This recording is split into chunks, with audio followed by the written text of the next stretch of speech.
Talk. My name's Ian Utile. I'm here at KOMY 1340 AM, the home of Schoolhouse Radio. And we have a new time slot. 1 hour was not enough. We just want more time with each other and more time with you. For all those listening, thank you for joining us. Thank you for your attention. Our topic today is, as always, on Web3 and AI. We like to get practical, talk a bit about the news and updates. We'll get to that for the next segment. We also like to talk a bit about future projection, like what could be, like how can this technology be good for humanity? And of course, we'll dive into that.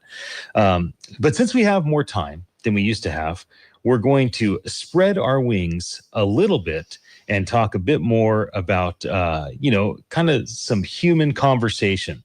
And so what I have down for us to start with is this question, my friends, because I'm here with my four co-hosts. I'm here with my son, Malakye. Hi, Dad. Our business partner, Nigel, coming in from the East Coast, but here in the studio with us. Glad to have you here with us. Yes, sir. We got Ted from the Silicon Valley calling in. Hey, Teddy. Hello, y'all. And of course, my brother, Dan. Happy Monday, everyone. Glad to be here. Thank you for joining. Happy Monday. So here's the conversation I want to start off with.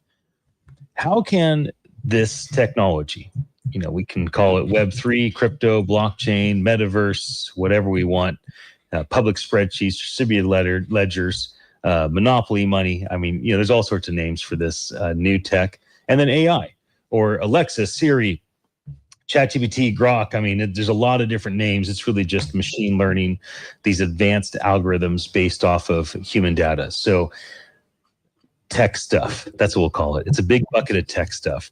How does this tech stuff potentially empower our soul to thrive? So let me say this before we jump in. I think of our spirit, our soul, our mind, and our body in the following way. I think of our spirit as the part of us that might be connected to the divine. Some of us might call that God. I think of our soul, the part of us that's connected to one another. That's what kind of today's about, community and philanthropy. So it's very much soul oriented. Our mind, I think about the part of us that's connected to ourself, and our body, the part of us connected to the earth. So therefore, when we think of how does this technology potentially impact our soul and each other's soul, what is the thought in terms of what's happening today or what could happen? Have you guys already found that this tech has made an impact on your relationships with other people? Ted, you've been gone last week, so you must have so much to say. Why don't we let you jump in and kick us off? Mm-hmm. Yeah, I mean, getting away and spending a week camping, getting back to nature, getting offline.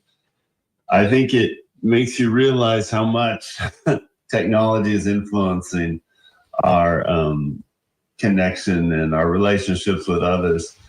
And I think the future is, tech that is less directive, more responsive to human needs, more transparency that shows how it's influencing you, trying to get it to stop hacking your dopamine system and maybe serving you better. And also, I think the future is times of detox, getting back to nature. Well, you just went camping, so that must be on your mind. Yeah, obviously. And it was wonderful. And do you and your wife, Sandra, do you guys talk about the impact of technology on your marriage? Do you think that all this AI, blockchain stuff has impacted your marriage in a positive or detrimental way, or has it been neutral, or a little bit of everything, and how so? Well, definitely it's factors we deal with. It's like more things competing for your attention. It's like that's the modern world. That's technology 24/7 on. And, disciplining the time to make sure that she gets the prime time, not, the dregs. And it's, one more thing that is challenging that. We also talk a lot about its effect upon our children and the younger children that are coming up. Like, she teaches dance. And so she's in contact with, young children, teenagers, preteens. And we see the effect of technology, how much it's changing them. And, you know, it's things that have to be navigated. Well, friends, who else wants to jump in there? Well, when do you think about when you hear the question, how does this technology potentially empower our soul? Or maybe you are on the flip side. You know, my friends have called me the optimist. That's one of the nicknames I've been graced with. I'm thankful for it. But I also would like to make room for realistic, you know, criticism. So room for everything. What do you guys think? How is this technology impacting? I have some way that technology, very specific. Last night, we celebrated our 29th anniversary. My wife said, this is late at night. Like, we're Congratulations, Ted. Yes, congratulations. Thank you. Wonderful milestone. She says, I wonder what Psalm 29 says. So immediately, I went to the YouVersion Bible app, one of the most popular apps, one of the biggest success stories. I didn't have to turn on the lights. I didn't have to go find a Bible. I didn't have to put on glasses to read it. I just, you know, it's self-lit on my little app on my phone. And Psalm 29 is awesome. And there's a verse 10, that says, God is enthroned above the storm. And that kind of summarizes the whole psalm. It's talking about, you know, the transcendence of God and how he's bigger than all of this. And, you know, there's tech, one, allowing us to connect with something that's ancient, and this viewpoint that is so applicable today of going through so much storms, both personally, but also change.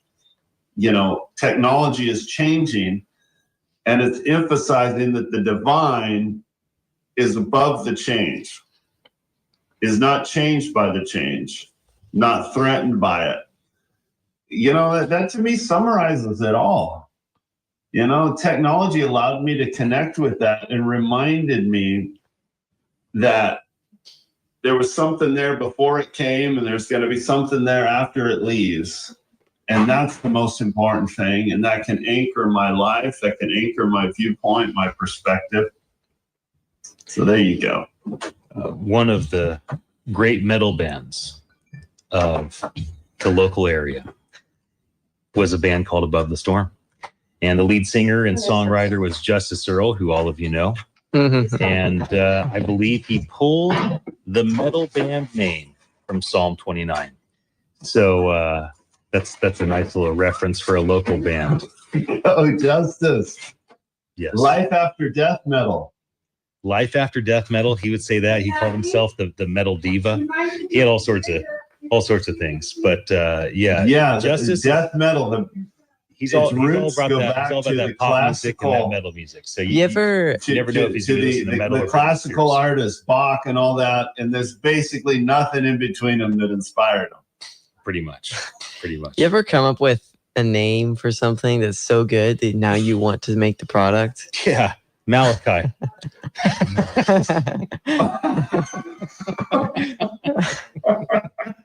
Why, thank you. Modest. Yeah. No less true. I get it. That's good. We had the name for our daughter before she came around and made us want to make the product. But then the son came out, Teo. So we knew we were going to have another one. It's funny. Maria. Madalena. Ooh, that's the first time we've heard Sandra on the radio. There we go. We hear a lot going on back there. There's a lot going on back there. Voice. We got Riza in the studio as well. She's over here. There she is.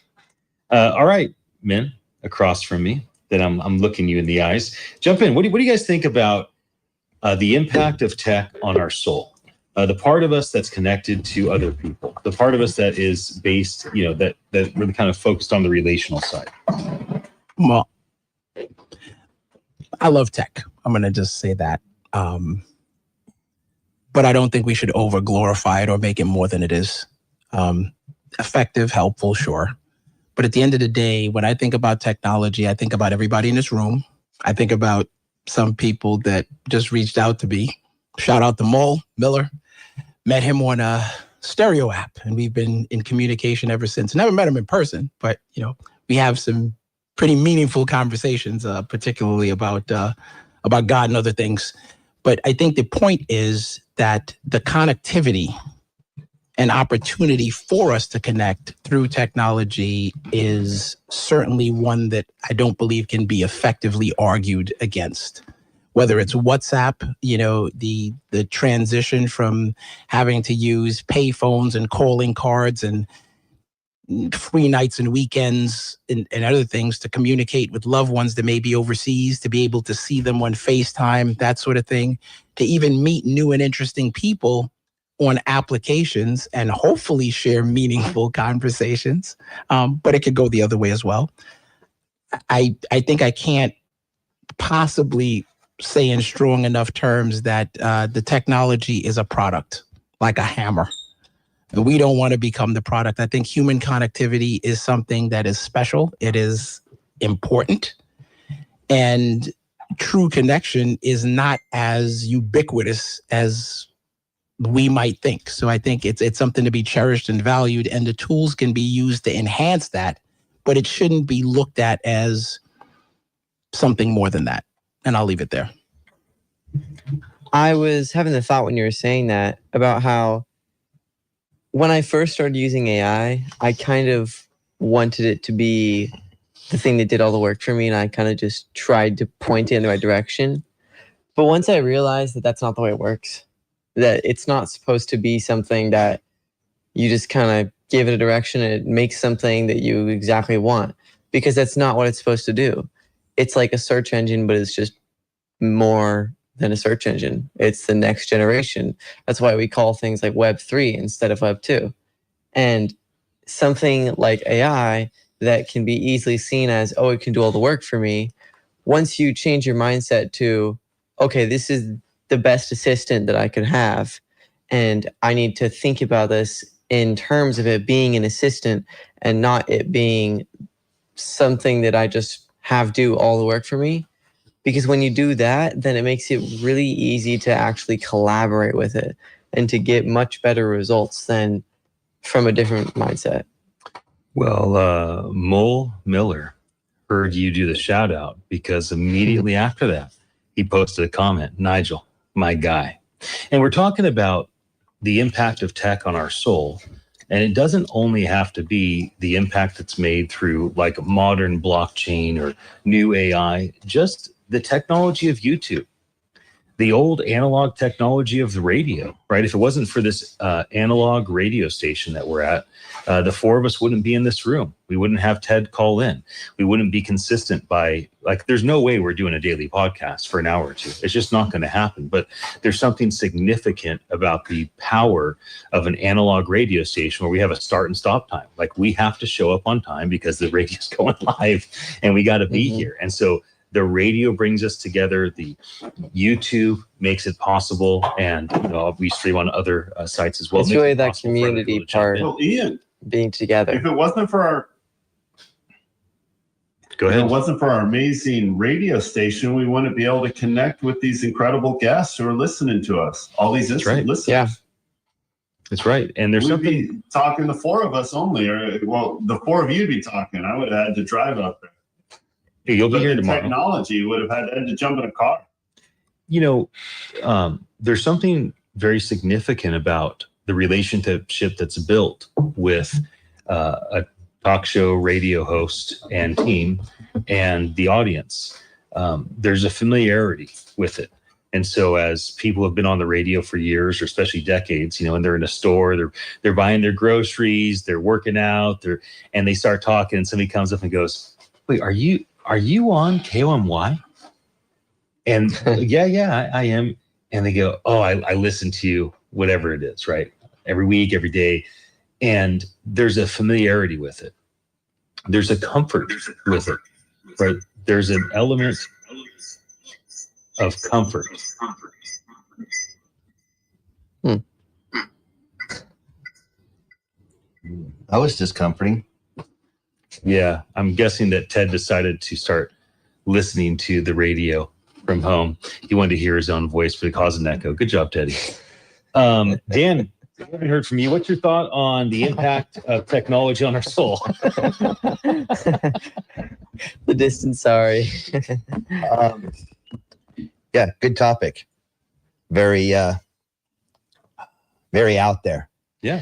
Technology on our soul. Or our relationships, if you want to make it more tangible. I mean, that's Well, what kind of I mean, thinking of it soul. just, I'm trying, I'm kind of looking in the sky. I'm just thinking, trying to tie them into, from a spirit to a tangible thing and a digital thing into a spiritual world, but I'm not getting that connection too much. But I do know that, the way technology moves ahead so quickly that it can maybe fragment our attention. So much is going on. It's really harder to engage deeply with the experiences that we have on the phone and actually have any inner reflection because of so much scrolling that people do, or just so much attention that we have. But if there's separation, I find that maybe that's why on your devices you have an actual attention gauge.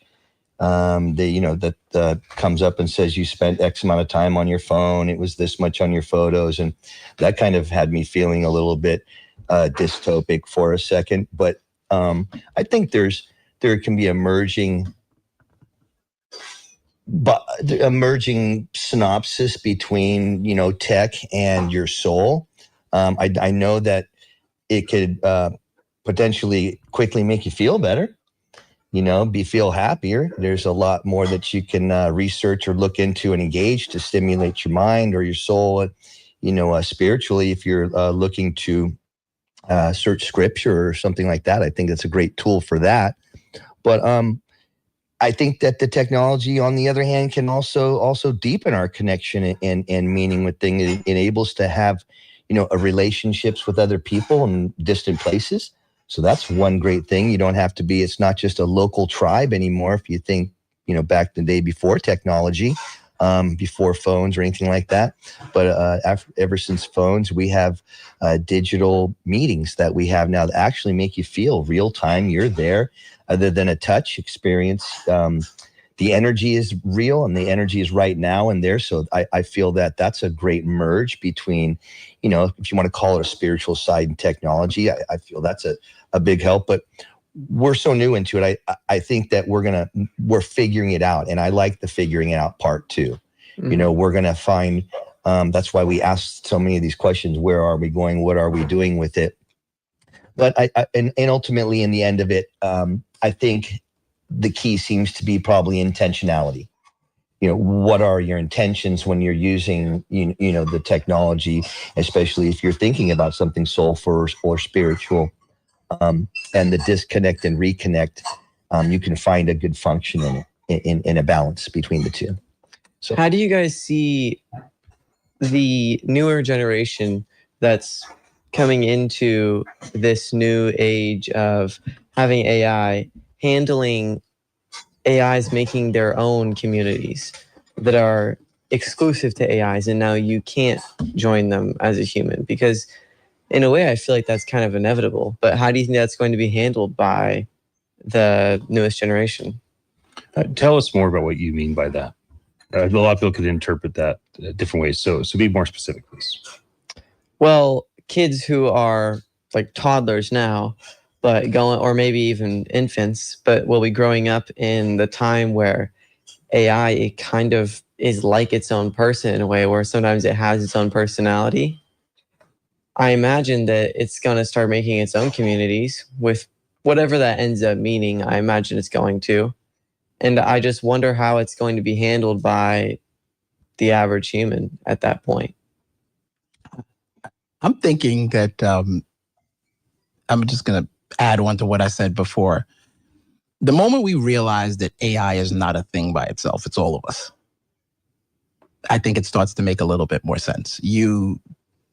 People, again, aggrandize, AI is this and this one's the best and that one's the best. And it's all of us. I do a lot of prompting. I use a significant amount of AI. I think it could be helpful.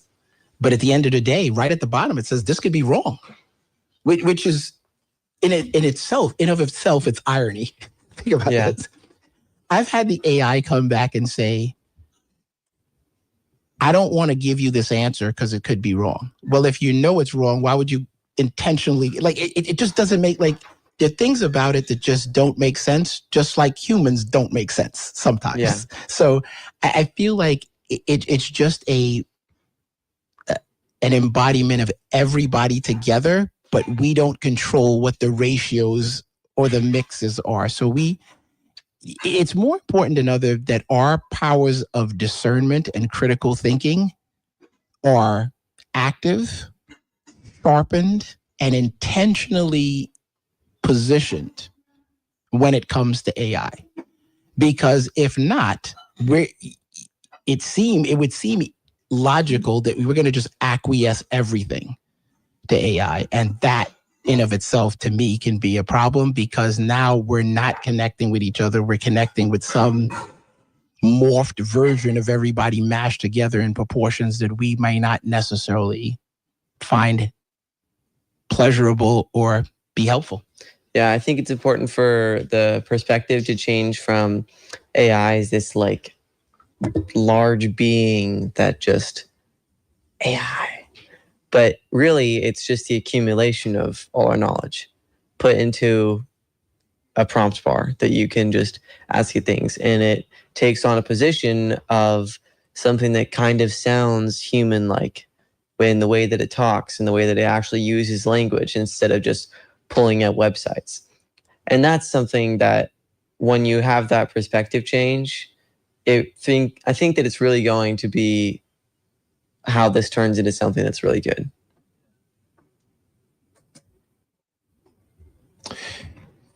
Before we go to the break, you had asked Malakye, have you guys ever thought of a product name that was so awesome you wanted to create the product? So how about we throw that back at you? Have you ever thought of a name of something that's so good that you want to create a product?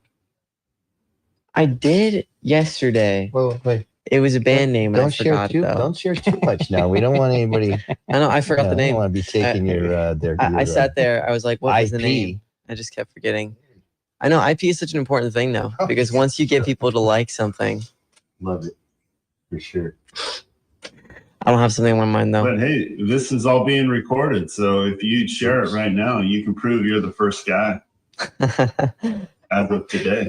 You know, it's wild that the way that used to protect music is you would record a song, even if it's like rawest form, mail it to yourself, and then keep it sealed in an envelope.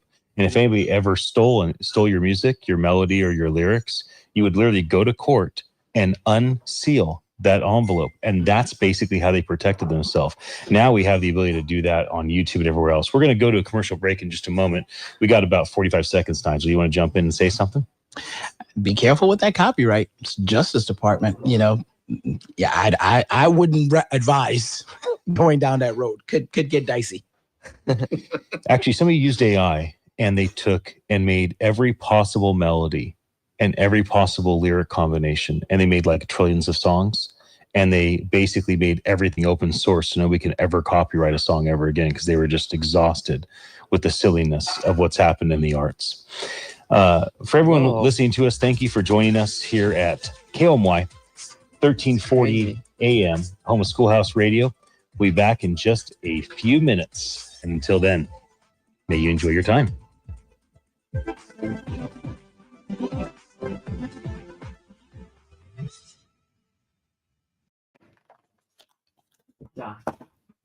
Hey, Internet, how are you?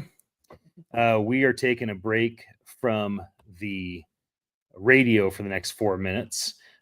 We've talked about doing some different types of programming during our commercial break that we have here. A lot of people that are watching us, tuning in, Facebook, LinkedIn, YouTube, X, Instagram, you may not be local. So the local advertising here at KOMY may not, be of interest to you. So we've talked about doing other things, having other kind of behind the scenes conversations. Ted, you've been gone for a bit. I'm gonna go ahead and bring you up and let you kind of share with our audience anything that's on your mind, since you didn't get a chance to be here with us last week. Go for it, my friend. Well, I want to congratulate Ian on ending our show on an incredible cliffhanger. I want to hear more about that. How the guy copyrighted every single. So cliffhanging.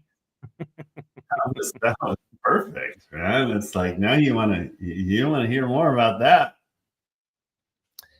Yeah, I haven't looked into it deeply, but I do understand that basically every single song combination, every melody, every lyric combination, trillions and trillions and trillions of combinations were made with AI, exhausted every possible potential. They copyrighted it all, made it all open source, so nobody can ever sue anyone ever again. For instance, like Vanilla Ice got sued by whoever owned Queen's music for Ice Ice Baby because he stole the melody of shoot, I forget the name of the song, but anyway, he stole the melody, and that's happened many times. The song was the song was called Under Pressure. Under Pressure, that was it. Wait, so then how can someone get open source if it was already owned? That the point is, anything that had not already been copyrighted was basically covered in this. Yeah, Under Pressure. Mo Miller, thank you, my friend, for jumping in. So it's happened a lot, right? And so it's the people that like own big catalog. It's the Universals of the world, the Warners of the world. Yeah. Basically, somebody comes out with a song, they throw it on Spotify for free, it hits big. They didn't know that they had taken somebody's melody. They didn't know that they had pulled a line. Most likely they didn't know, right? Because nothing new is under the sun. And then all of a sudden the big corporation comes after them. And so this person used AI to basically try to protect artists and keep artists from being under the constant potential threat. I thought there had been a lawsuit, and someone like Ed Sheeran had demonstrated and basically just started playing every single song with the same chord progression. Just like he said, if this is, all these songs use the same chord progressions, they're all borrowing from each other. Right. So yeah. Right. So yeah, that's the problem with legal entities. Ted, tell us more about your time away. Oh, it was wonderfully refreshing. We were up in Mount Madonna, up above Watsonville. Oh, boy, it's wonderful. It's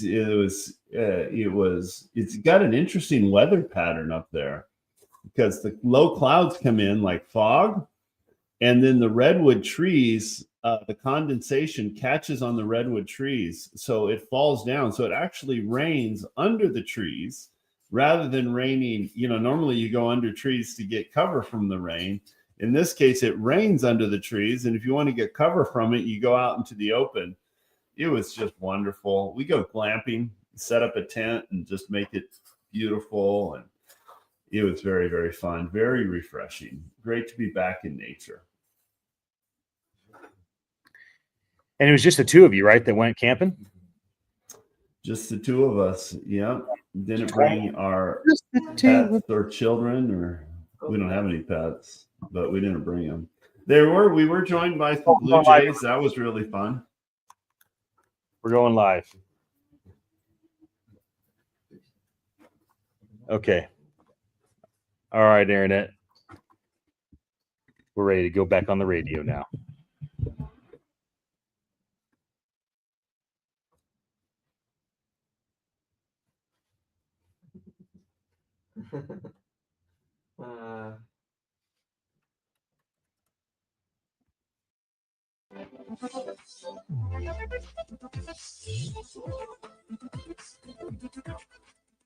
All right. Did you guys know the community's raised over $1 billion just last month using Web3 tools for local causes? Welcome to Beachside Tech Talk, episode 31. We like to dive into all the impacts of Web3 and AI, how they are empowering community and philanthropy. That's what we're talking about today. This is kind of our news segment here at 1340 AM, home of Schoolhouse Radio at KOMY. I want all of you to imagine AI matching donors instantly with the needs, while Web3 ensures that every single dollar that's given actually makes a difference and does the thing that the donor wants. This is the type of thing that's not going to happen in 10 years or 100 years. This technology is available here today. So let's talk a bit about the news of the day, my friends. Anything really stand out to all of you on what's happening today in the news? Anything catch your attention when it comes to Web3 AI impact upon community and philanthropy? Can I just first give the sweet one a shout out? Shout out to the sweet one. Thank you for always making life so sweet.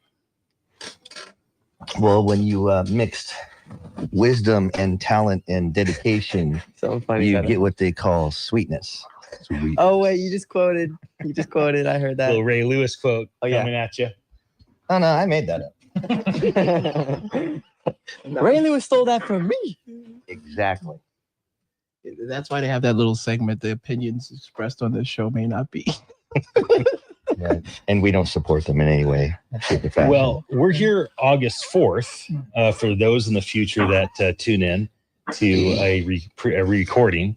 And in the month of July, the Santa Cruz Foundation, the Santa Cruz Community Foundation, launched its AI-driven fund matching for philanthropy. And because of it, they were able to aid 500 families. And so you can find out more about that at lookout.co or at cfscc.org, which is the Santa Cruz Community Foundation's Is website. Lookout like the Local news, like a good time. It's the Santa Cruz local Sentinel. news for Santa Cruz or for Santa Cruz. just the county? You have to look into that. I don't know if they've I expanded. have to find it out. Yeah, that's what the AI is for. Go ask AI those questions. We probably should have AI sit in with us. We start having AI See, as I was another talking co-host. about that. I thought it'd be an interesting idea. I don't know if the audience wants that because I would get it if you guys are like, that's not a real person. But if you do want it, I think it'd be pretty cool. It'd be interesting. I haven't actually heard that happen before, and we could be unique. Not that we already are. I just think the comedy value of AI in the presence of humans having conversation can be comical because it will say things and do things that are just unexpected. Yeah. And I think it's almost like it's a way of telling us like, yeah, don't go too hard because this could go another way. Yeah. You know, and it's something I think about often. And we were talking about this, Malakye and I we were talking about vision. And some people see vision. Vision is, you know, it only can be as they, and I'm air quotes, positive. Vision's just vision. Yeah. You know, it's what you see in front of you. And the greatest visionaries sometimes can't see the possibility of something happening. And they live into that. And when that thing that they thought was impossible happens, it comes as a surprise. I find myself less surprised because I just believe in the possibilities because things can happen. Mm-hmm. You get the amazing thing, as amazing as AI is, I'm sure all of us could, without a lot of, no AI needed, think of at least 10 things off the top of our head that happened and like, wow, I never saw that coming. Mm-hmm. You know, and if we hold on to that, I think we'll be on the right track in terms of vision in general, because a lot of things can happen. Yeah. Well, when the internet came out, people said this will never work. This is a fad. Even the people that created the internet did not have a vision for it becoming a multi-trillion-dollar annual GDP driver. Of course not. And then you have people that are successful with one innovation, like the founders of BlackBerry. Like they changed everything about phones. Like they made phones. They basically turned business people into cyborgs. Like that was the first real step where humans just started using those BlackBerry phones like nobody ever had used them before. But when the iPhone came out, the BlackBerry team is like, no, we're not going to a piece of glass. People need a keyboard. What a stupid idea. And it wasn't just that they didn't have vision for progression in that product, which obviously makes sense. There are no cell phones today with the keyboard. Mm-hmm. We don't want that. We adapted to the piece of glass. But it's that they were too big, right? They were too big to make that change. And even when they finally tried to eventually at the end, of course, it was too late. So there are visionaries that kind of missed that opportunity. I'm glad you said that because it made me think about something that is, I think, relevant right now, or at least relatable. I started doing a lot of research on, well, not a lot, some. AM radio. And I'm just going to give AM radio its flowers now. And I saw a number of articles about car manufacturers trying to take AM radios out of cars and actual legislation being put out there to make sure that they remain in the cars as a standard feature for like emergencies because of just how far AM radio goes. But even in your BlackBerry story, I remember during 9/11, I had a Nextel phone, and that was one of the only phones that was working with that little chirp thing that they had.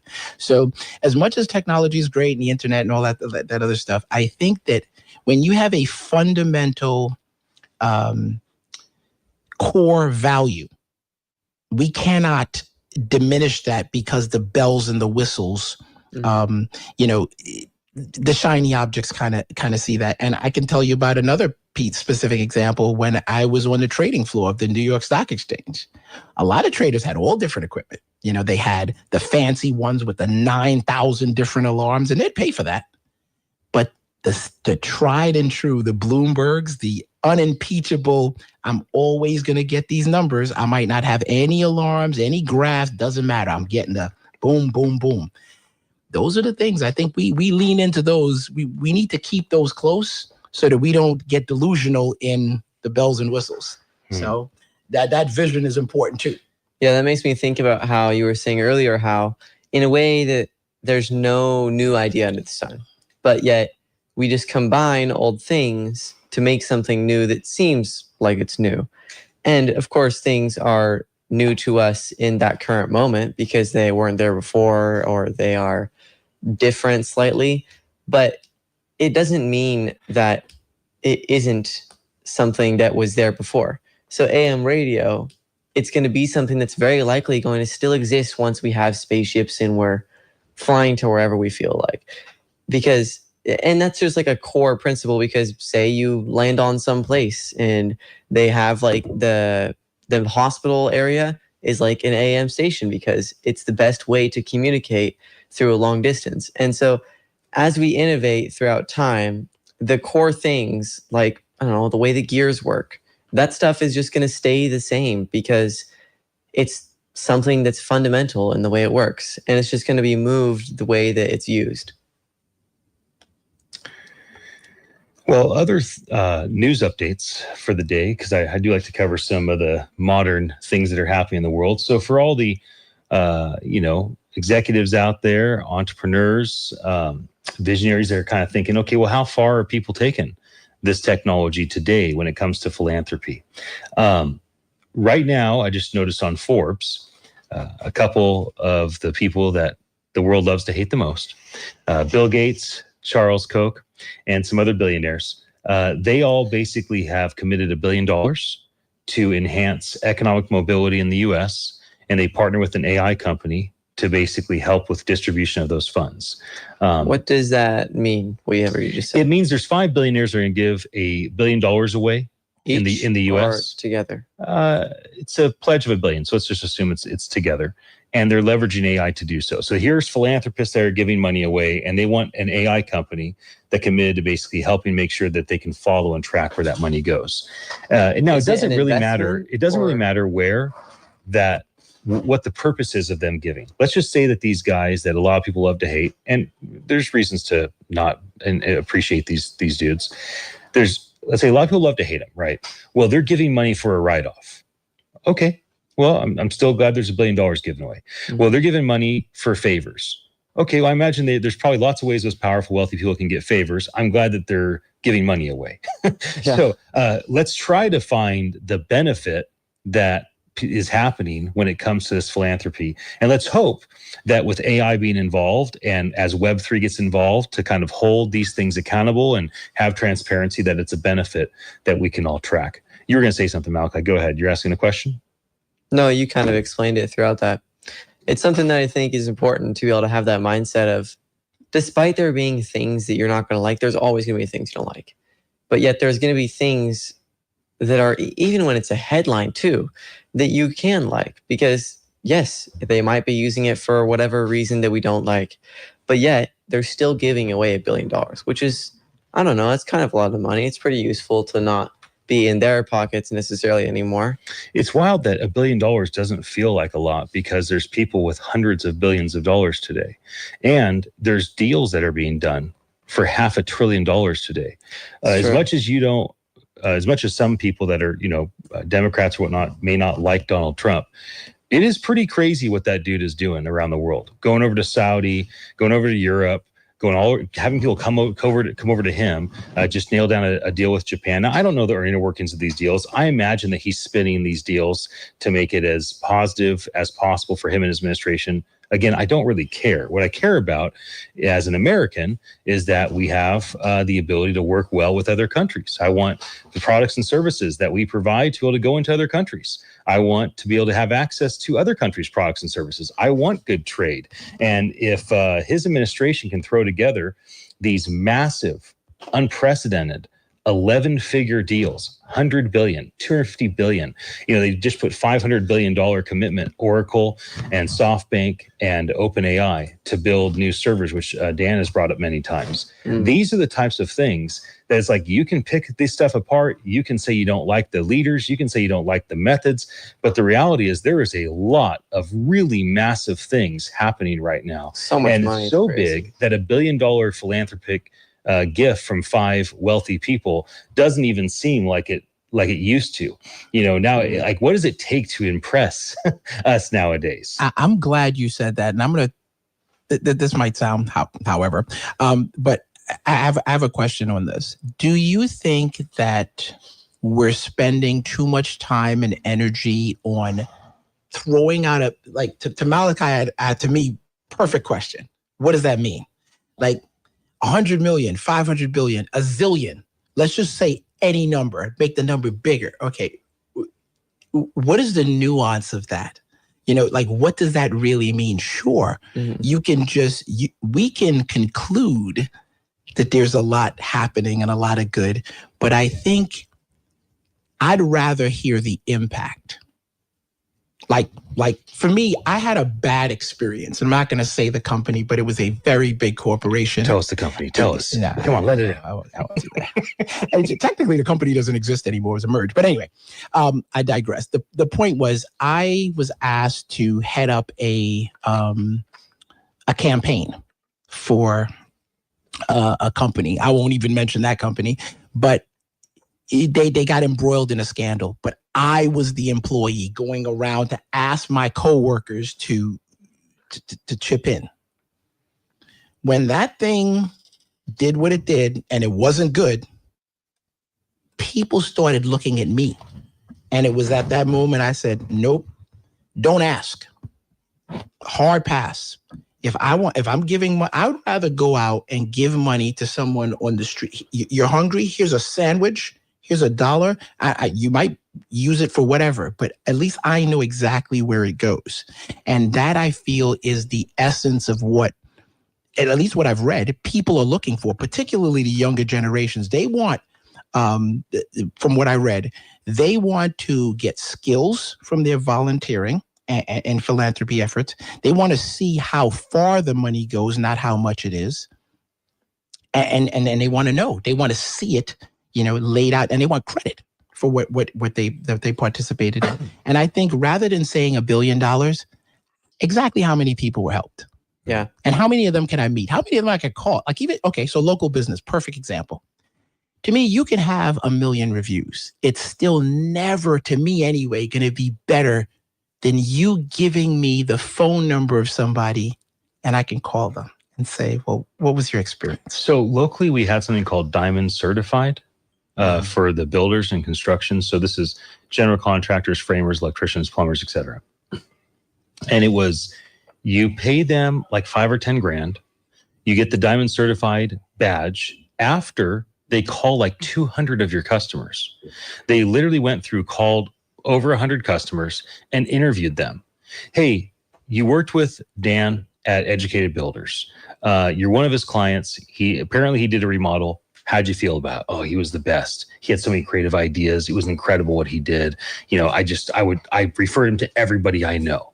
They call another person. Hey, you worked with Sally at Sally's Plumbing and you're one of her clients, and just checking to see how. Oh, it was horrible. Like, yeah, they lied to me.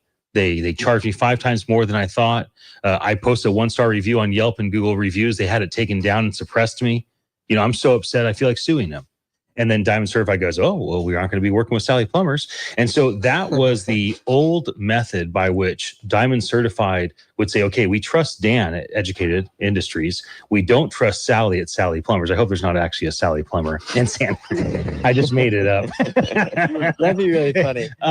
And that allowed them to have verification. Now what we have is we have these tools that can provide this level of verification without the very long, arduous manual process that often is in place. So that's something to kind of think about in terms of how things have changed in that regard. Any other news of the day? We have about 3 or 4 more minutes before we take another break and then go into our next segment. Any other news for the day that you guys might want to share with everyone?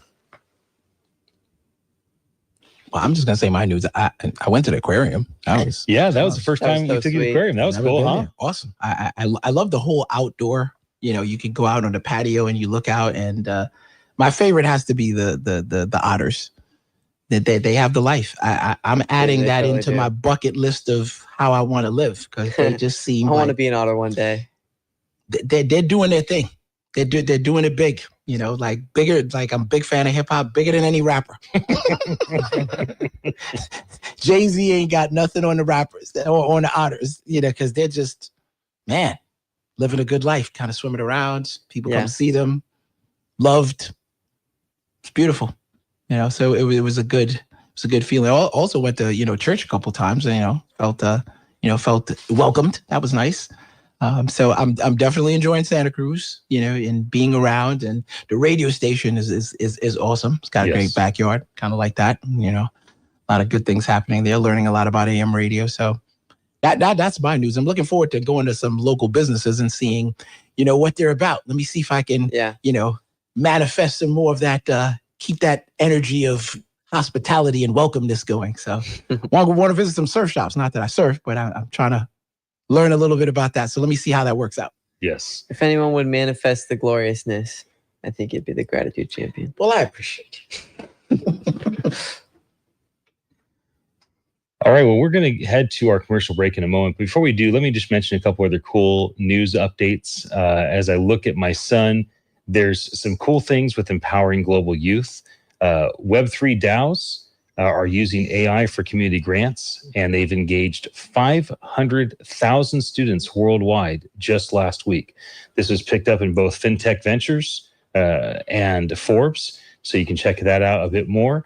On the corporate side of things, we have globalizing corporate good. DeFi, which is decentralized finance, and AI are being combined for transparent philanthropy, surging donations by 50% already this year. So again, bringing these two things together makes a lot of sense. And finally, I'll mention the UN agencies integrated a combination of AI tools and these Web3 tools for humanitarian funds. And this has impacted 100 million globally just last month. So we've mentioned things that are making massive impact. This is not happening in a decade. This is right now. This is July 2025. This is the news that we're bringing to all of you. Malakye, why don't you take us out to the commercial break? Go for it, my son. All right. Thank you guys, everybody, obviously, for actually giving us your attention. Of course, an hour can be a lot of time, and we appreciate that. I hope that you've learned something today, whether it's some kind of news that you were like, wow, that's something that I love that is getting to happen.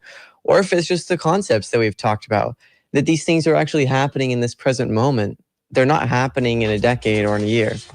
So to finally end it off, thank you guys. We obviously appreciate it. We hope that you enjoy your weekend, but we will be back here in about 10 minutes for another hour. We're extending this now to 2 hours. And so thank you for tuning in.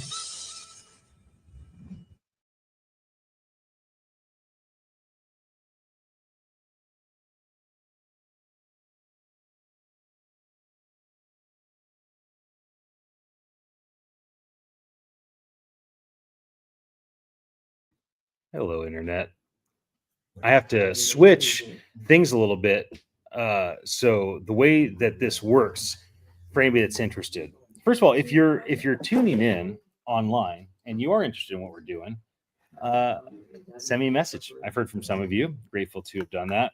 I know that I have a lot of friends that send me messages and I don't respond. So for anyone that's like, dude, I already sent you a message, I didn't hear back, sorry. I get like 1,000 messages a day, so it can be difficult to keep up. If you know my cell phone, you should text me. That's the best way to get in touch with me. But give us some feedback if you're interested in this. If you're local and you're within driving distance, you should come over and come visit us. Come check out the station. It's really extraordinary. Been here since 1947.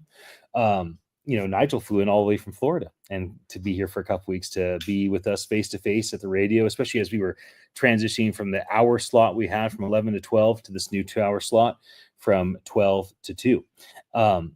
So what I'm going to do is I'm going to pop on some music and give us a little break to stretch our legs.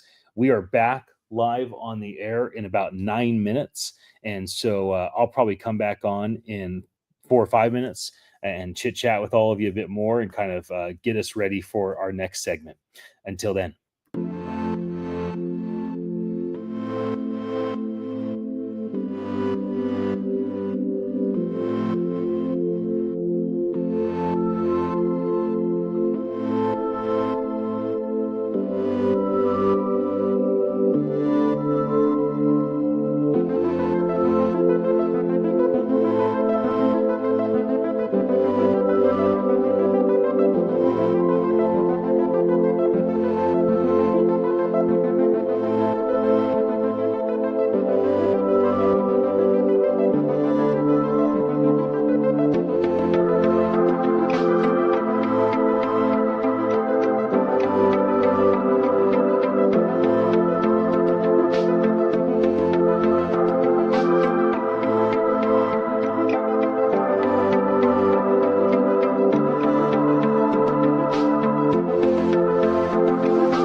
Picture a world where AI anticipates community needs and Web3 instantly funds them.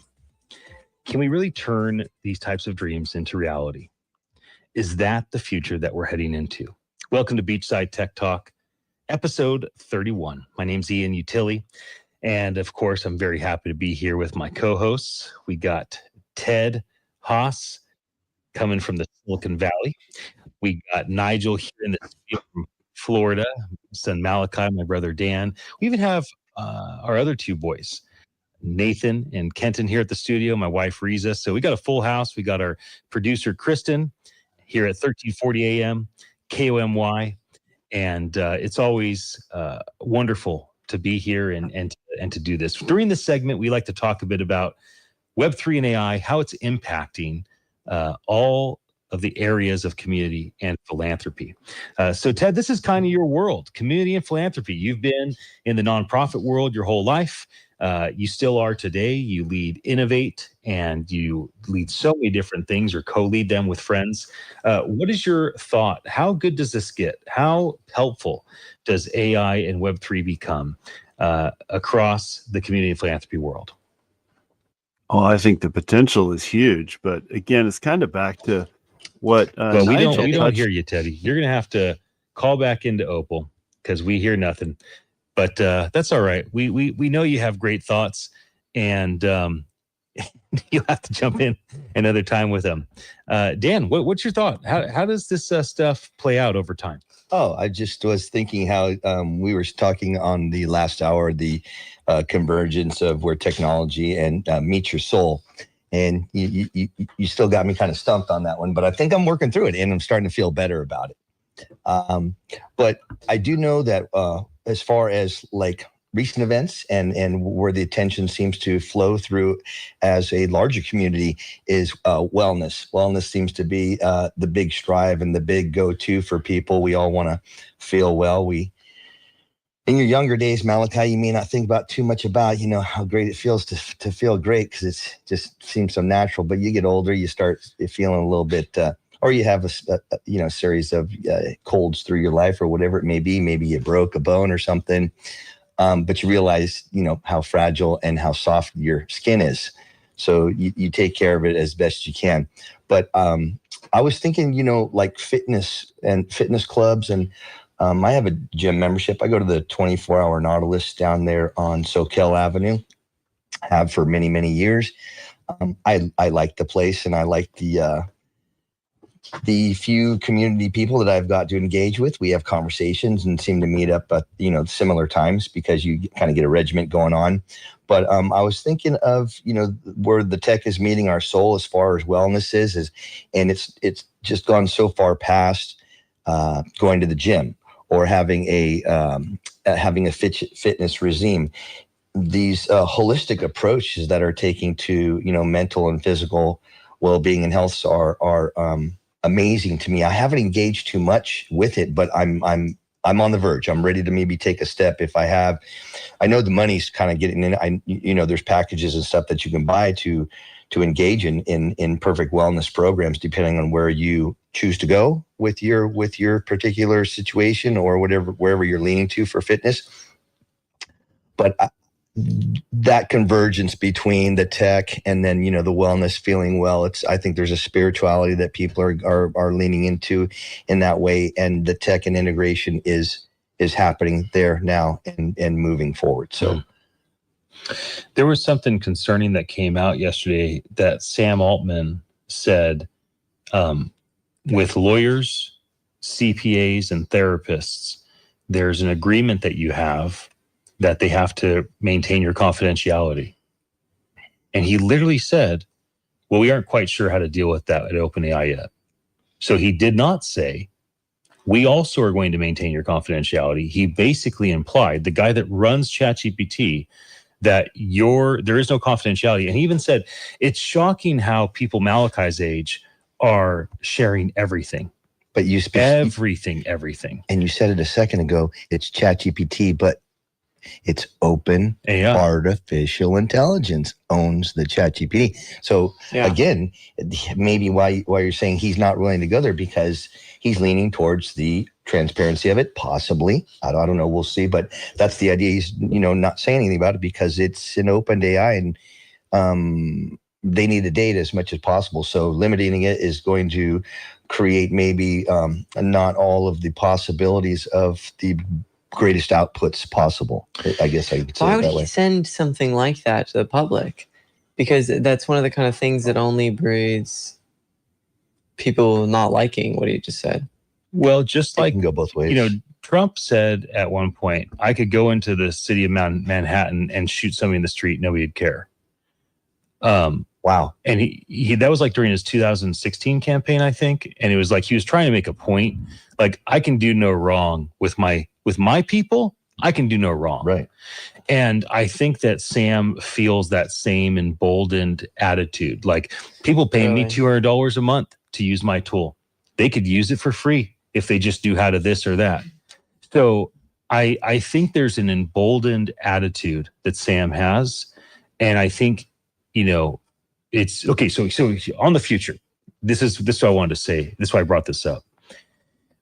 I imagine a future where everything that we are communicating with AI is protected, where we can turn to these large language models, we can turn to this voice tech, we can turn to this Web3 stuff, and we can have the sense that humans might gossip, humans might make mistakes, they might write things in a folder and somebody can get access to it, they might have their servers hacked, but this AI is impenetrable.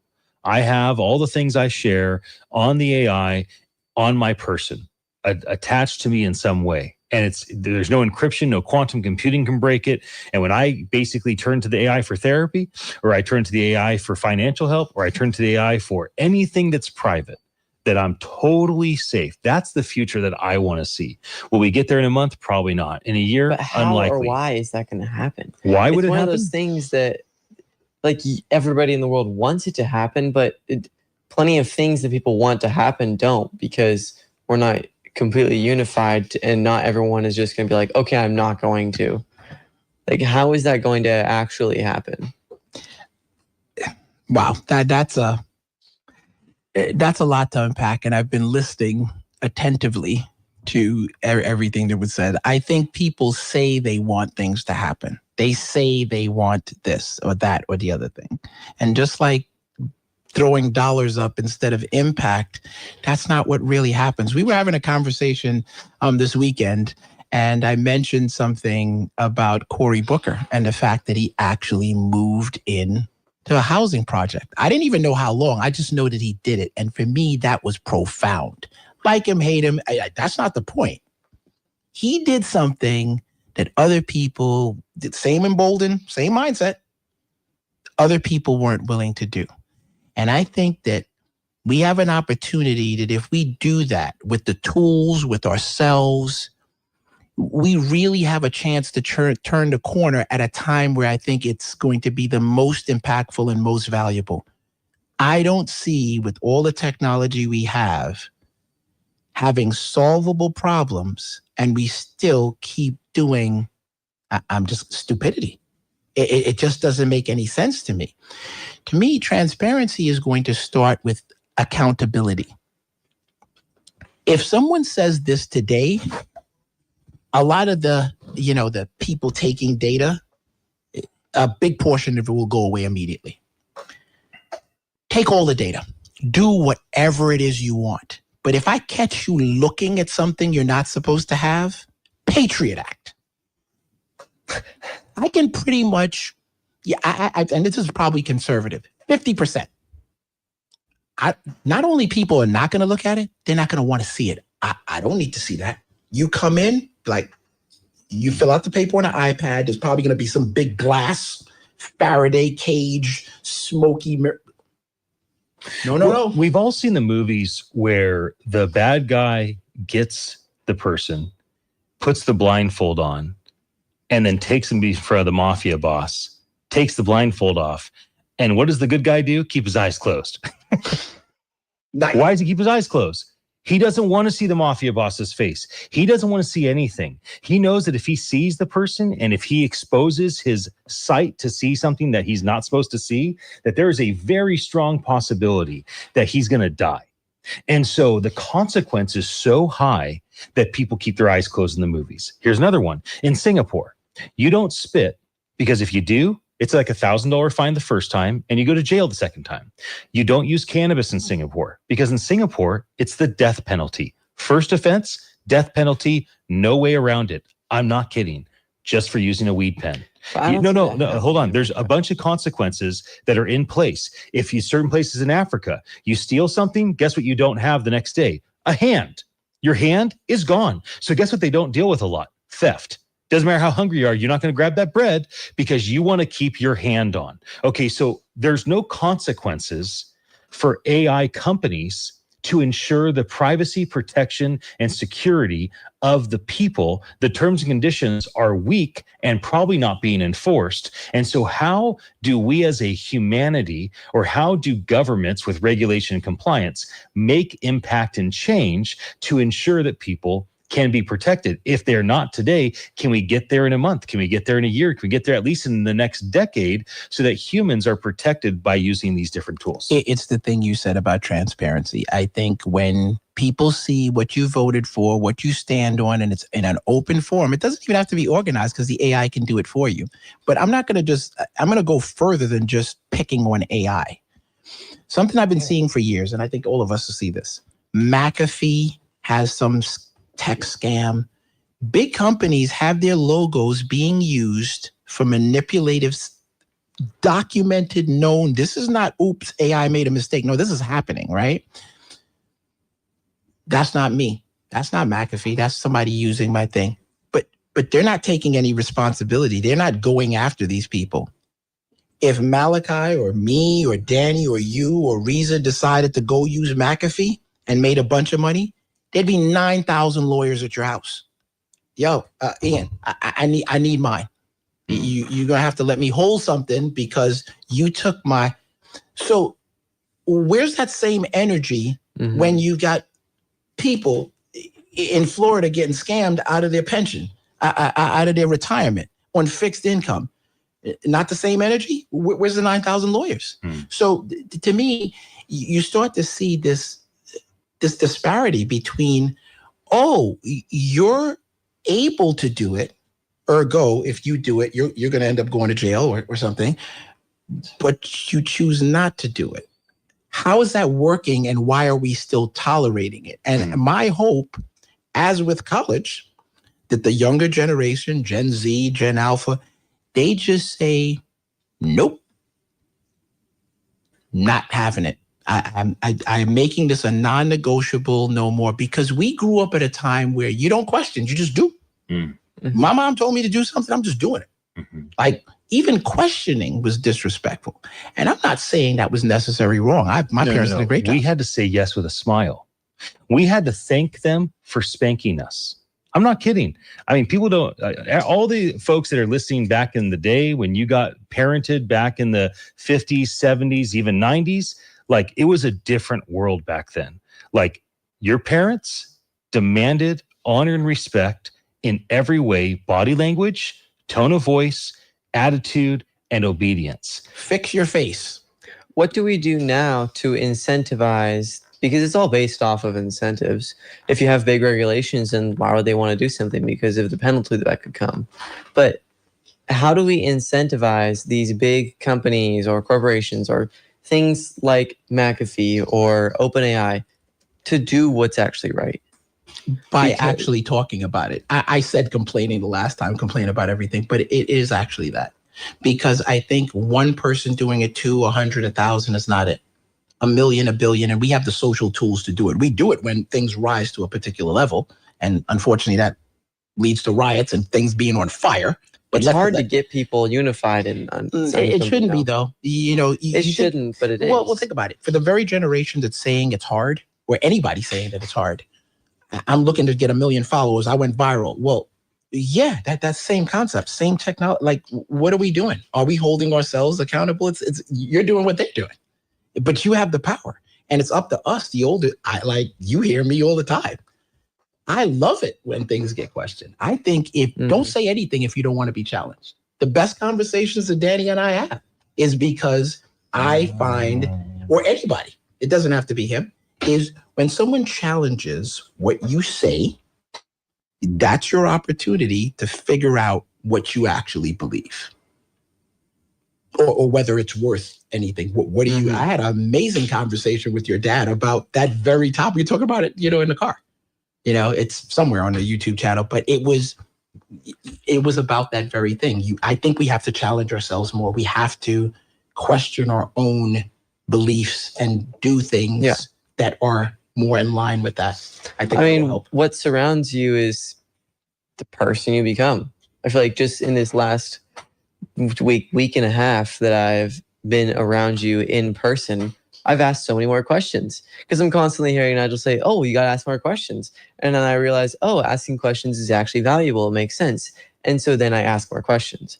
And so when you get people to hear something, whether that's ask questions or, look, this is something that could happen with AI that's not good, let's make sure it doesn't happen. When you publicly say something, it can push it in the right direction. But throughout humanity, it's hard to get things to just work that way. And so is there any other ways that we can make it so these things happen and that we can be secure in that? Well, we keep pushing the boundaries. I mean, to the topic at hand, vision, right? What you can accomplish in a year, a decade, a century, or whatever the case may be. The question is, what can you accomplish in a year? Like, this show is probably 7 years in the making just by the people that are in this room. But who would it, like, if someone would have told me the 6-7 years ago that I would have been on an app that wasn't even created, I would have had a conversation. Your dad would have had a conversation with somebody who didn't even have a picture, and he would have invited him on, and we'd be out here and we'd go to like, how could you even? I couldn't see that far into the future, but the openness, and that's why I said to you, like, I think people should look at whatever you're trying to do.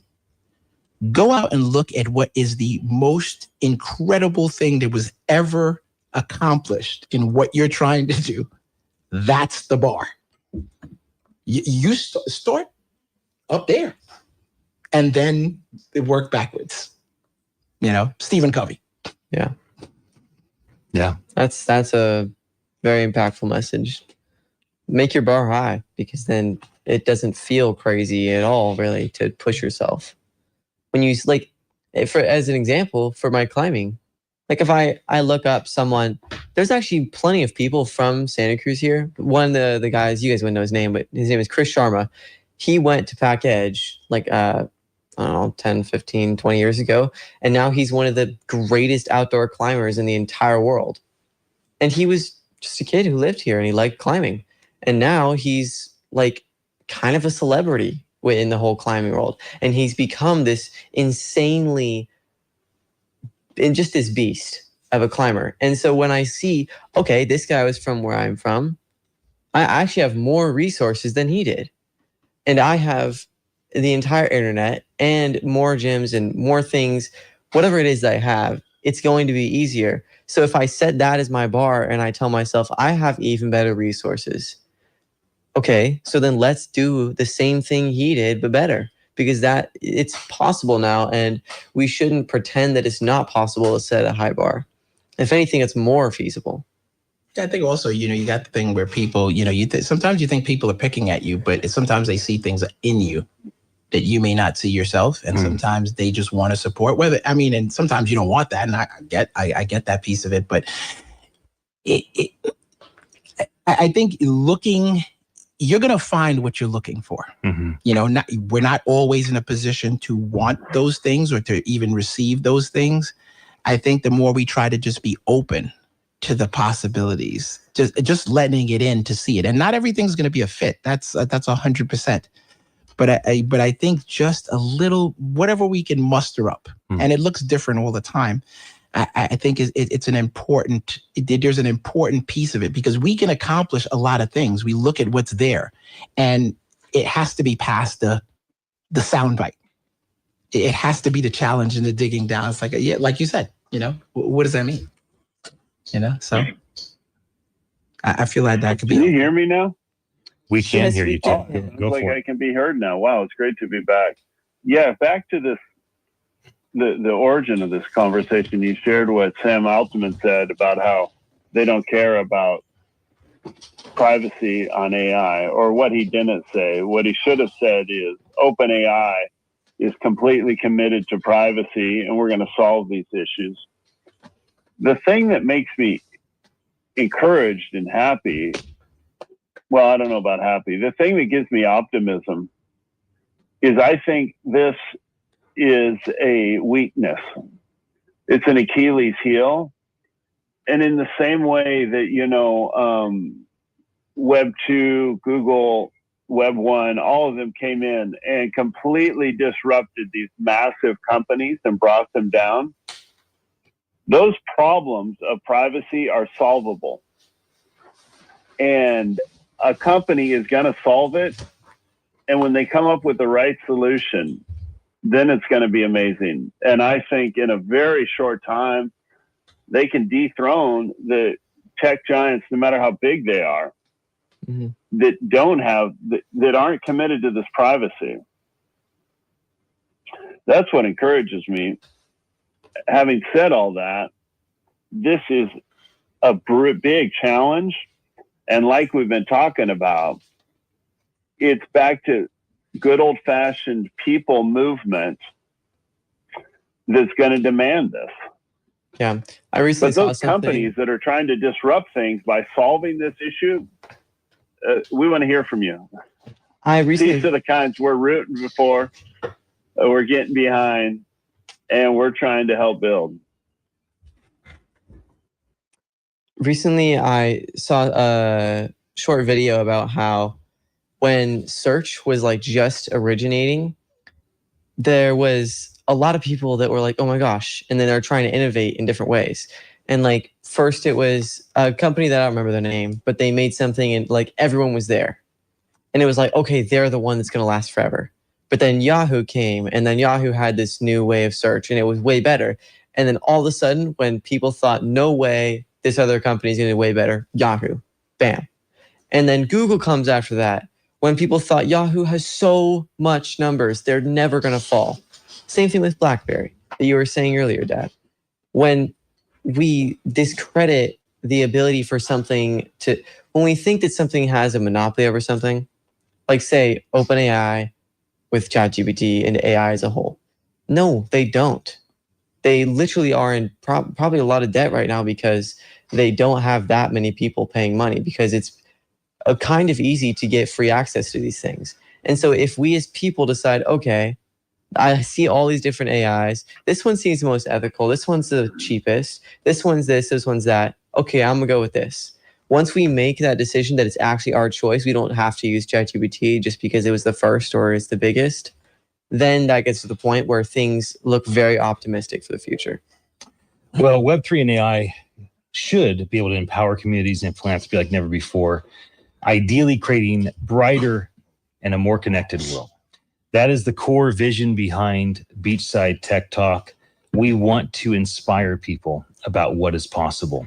As we get ready to go to our final commercial break, stay with us. We'll be back in 4 minutes. We'll dive back in to how Web3 and AI are impacting community and philanthropy. What we just finished up was our vision casting. We'll see you in just a moment.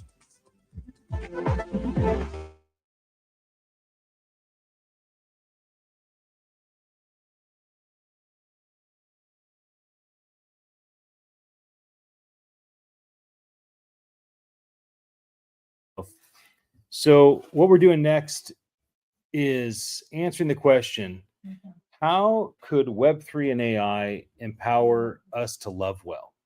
So this is all tied to the event that we're gearing up for at 1440 Multiversity. They have five core values. It's to live well, to lead well, to love well, to work well, and to wonder well. We're going to touch on those topics at the end of our 2-hour show. So today is to love well. So I think that's the big question I want to talk about. How do we love well? So Teddy, what's your thought on loving well with using technology to love well? Well, like, first of all, we have to realize the difference between, I mean, we need to make love your goal, quote Frankie goes to Hollywood. We've got to set that as our goal. And one of the things I've been thinking about on the show is we need to discern the difference between protesting and actually solving problems. And, protest is good. It's important. That's an initial reaction. But if we just get stuck there and end up getting self-righteous in our protest, we often, many times, we end up making the problem worse rather than solving it. So what's the goal? The goal is to go beyond protest to looking at the underlying problem and solving it. And I mean, it begins with a relationship. It begins with listening. It begins with empathy and coming together. I mean, there's a huge need for us to come together and to start using technology has brought us together, but it's also made us easy to be tribal and to,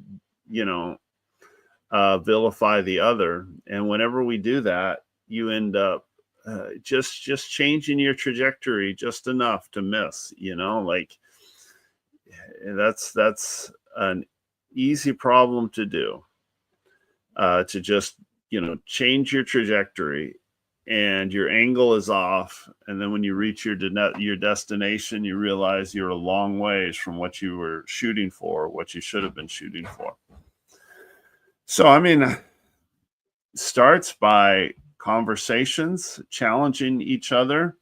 Then I think we've got to get out and do it, get our hands dirty, get to know, connect with those who are already feeling the pain of the disruption of the social changes driven by technology. And let's get around them and solve problems for them and make the world better. It starts with one community. I mean, the old adage, it starts with one person, helping one person. So I think we need to re-envision our civil engagement and prioritize it, maybe in a new way, maybe prioritize it more. So I'm excited about the organizations I get to partner with, like Love Never Fails. They're doing amazing work, and we can, go beyond just thinking they do. I mean, this one thing to see they do amazing work and to admire them and want to get involved and help them out, to actually seeing the innovation that they're bringing, what we can learn from these victims who are no longer victims and are survivors and overcomers. So much wisdom there. And if that needs to inform us. We're going to go back on. So hold that thought, Teddy.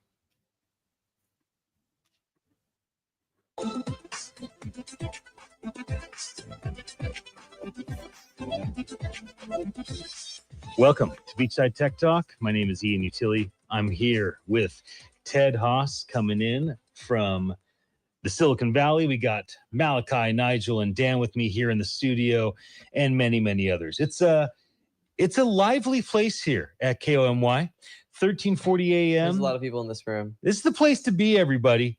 This is the place to be. If you've never been to the radio station, you gotta reach out to me or somebody that's here and come see what's happening. It's a great place to come and be a part of the community. There's something so powerful about community radio.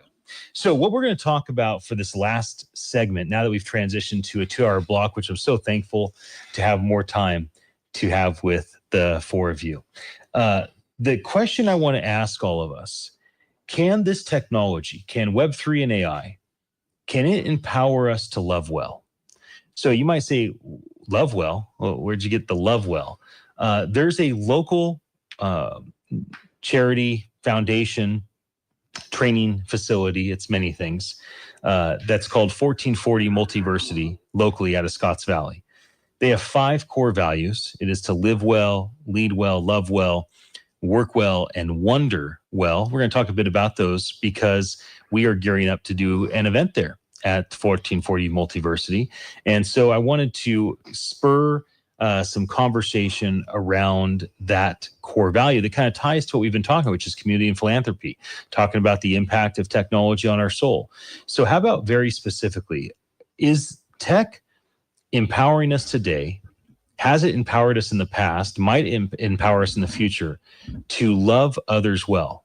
People that we're close to, our partners, our spouses, our kids, our parents, our siblings, people we work with, or people we just come into contact with. Nigel, for you and I, technology has allowed us to love each other well in a big way. When you and I went to the Monterey Bay Aquarium, I was just telling you, I think you and Ted, I've done more live streaming with you and Ted than any other human. And that's like a lot.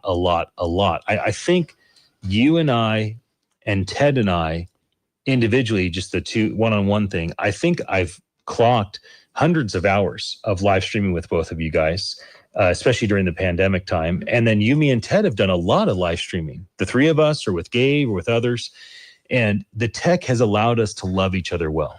Because something about gathering on Zoom and then broadcasting live on the social media sites or being here at the radio station and having these conversations, it is an act of love to, like, when you speak, I'm listening, right? To listen is to love, and to share that with people, and leveraging technology to do that, and technology bringing us together to even try that. You want to say something, Malakye? I got the look from you.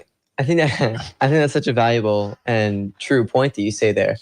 And when you said the word tech, the first point, it made me think about the word tech in a broader space, not tech as in a glass screen that has light that changes, but tech as in the technology that has moved humanity to change across all of humanity. Before even boats existed, you really just had your town, and maybe if you were very daring, you could go all the way to a town that was far away. You could walk. So that's like the roads, the Roman roads, that makes it a lot easier to love well, because now you can actually have relation with people who are in other towns. That's like the far example from very far. But then you say, now you have boats. Okay, now you can go to places that are really far away. Now you can love even more people. You can meet even more people. You can trade even more things. People who've never had this kind of spice can now try it. People who've never seen someone who has this kind of dressing or some kind of culture, now you can understand it and love that as well. Maybe even integrate yourself into it. And then after boats, you get steam powered things or whatever it goes. And now we've gotten to the point where we have cars and we have planes and we have everything. And pretty soon it's going to be to the point where maybe even you have the ability to go to the moon and meet your long distance relative up there. And that's just an example.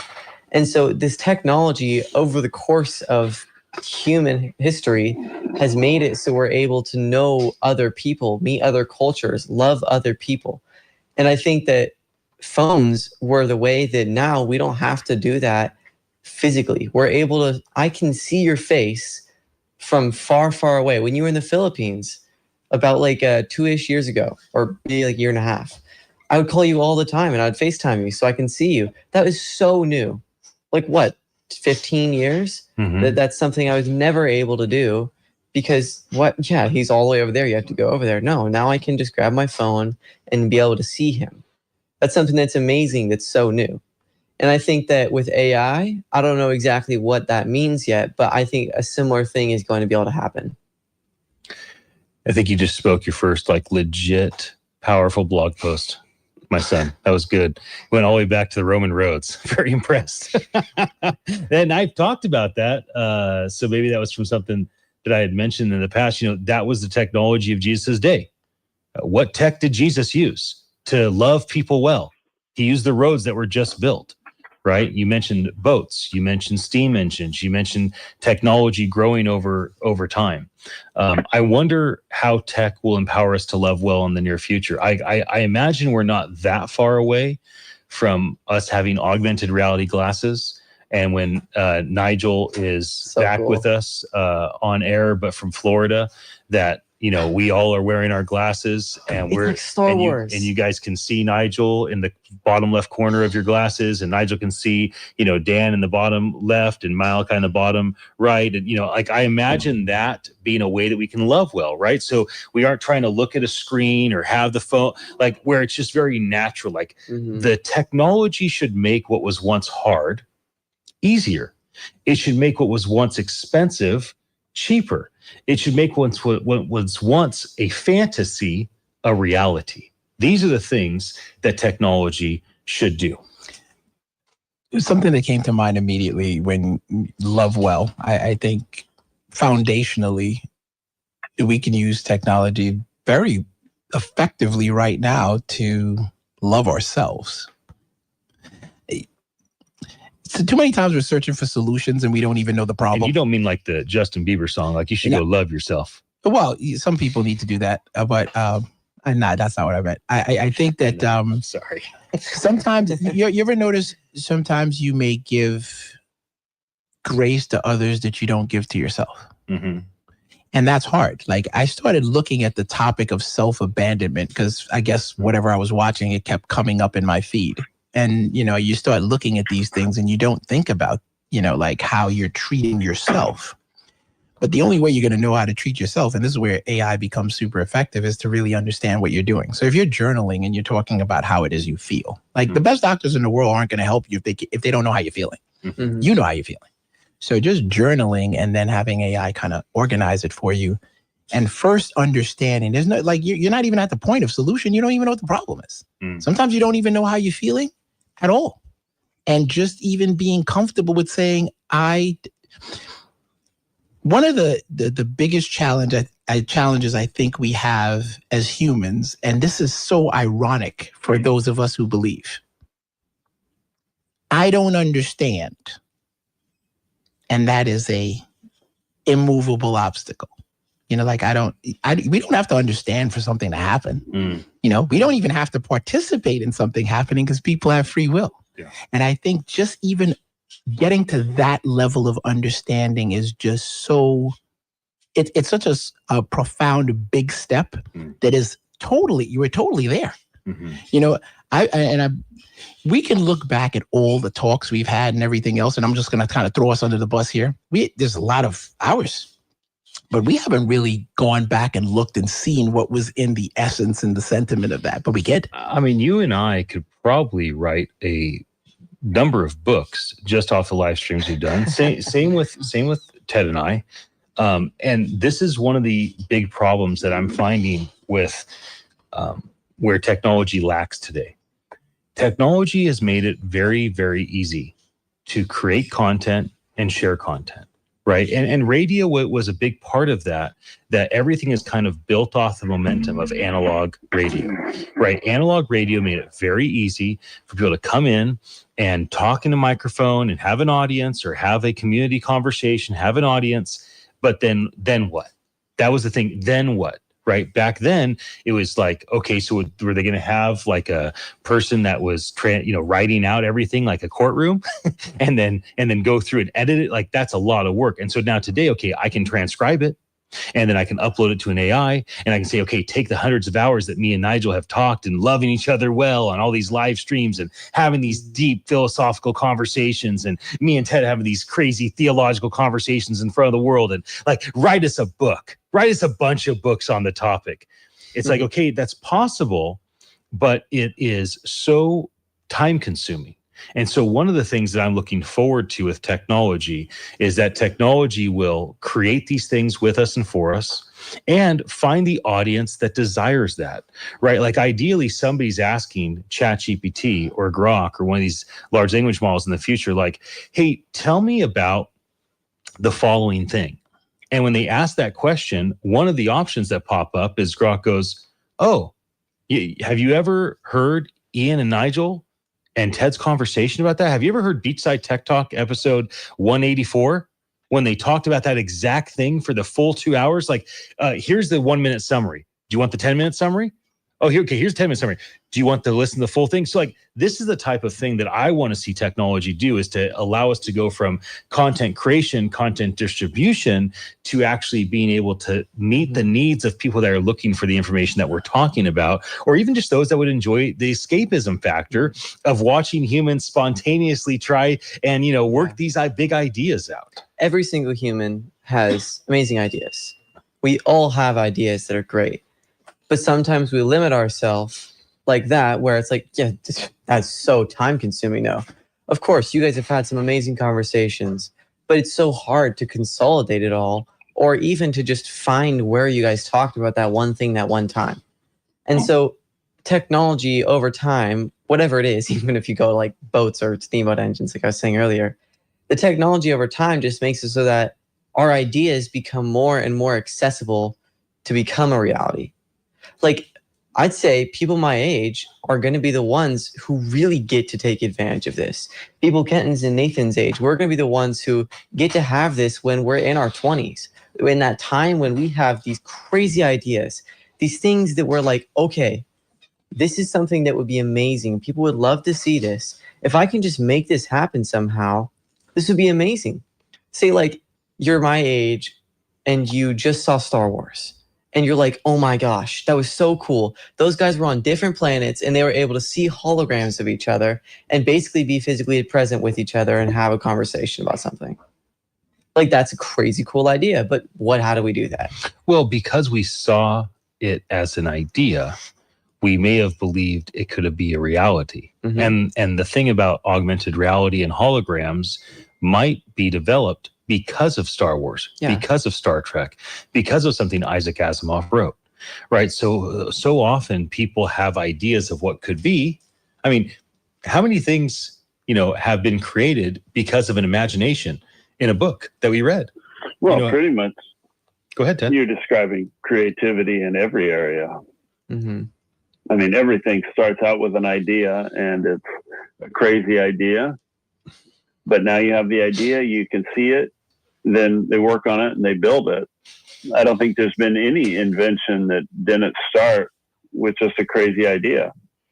And usually when those ideas came out, they weren't like mainstream initially. That's the whole point. Mm-hmm.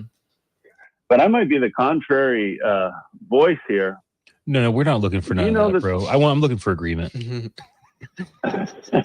Yeah, the technology tools are bringing greater alignment. I'm just kidding. Bring us your contrary voice. Well, appreciate.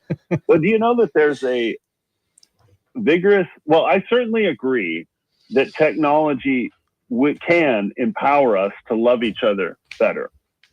But do you know there's a vigorous like academic debate as to whether technology has actually made us happier and actually made humanity better in, like, the things that we say, like our life is more fulfilling, we're more happy, we're connected with people.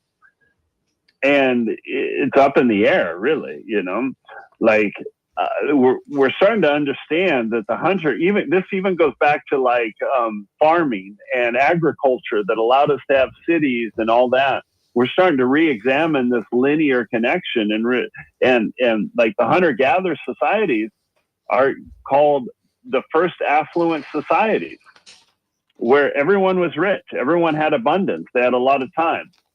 Now, without going into the details of that, I think we need both. We need to be optimistic about what the technology is empowering us to do. We are being empowered to do things we've never been empowered to do at a rate so fast, no other generation has been entrusted with this. I also feel that we're being given a complete suite of tools that we can address problems from multiple angles, and all the problems, I'm hoping so. But I think we need to combine with that deep introspection and, look in the mirror and realize we're not so great. We failed.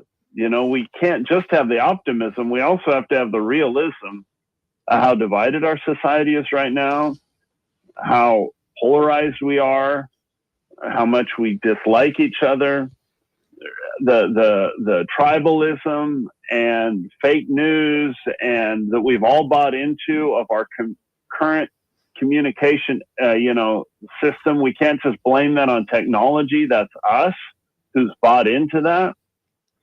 And now we need to act upon these and then add with that action.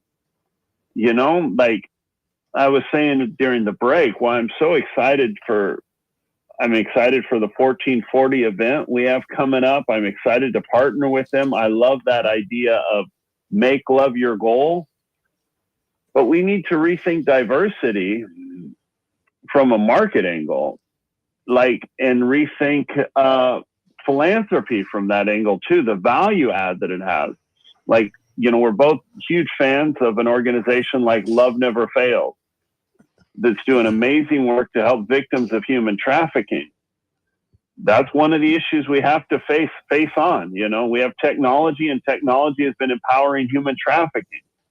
And that's horrible. And we as a society should say that should not exist.